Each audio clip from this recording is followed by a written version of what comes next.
Unfortunately, insurances do not cover LASIK. It's considered a completely elective procedure. However, we do have a variety of payment plans and options to make it affordable. Some insurances provide a discount, but it's far and few between, so essentially it's completely out of pocket.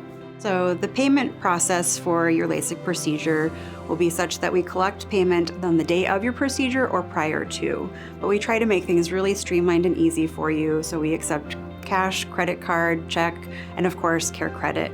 It takes 2 minutes to apply for CareCredit, and we can help you with that process as well to make affordable monthly payments for you if that's the way that you choose to do so. Often patients will ask if there's any additional fees associated with their LASIK procedure, and our intention is that that one universal fee is really all you have to worry about with regard to your actual procedure.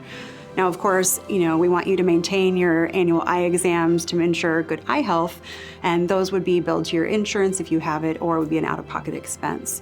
And it's really important to maintain those appointments because often people feel like their vision is so great that they don't need to maintain those visits, but it's still important to keep an eye on your ocular health even though you're still seeing great.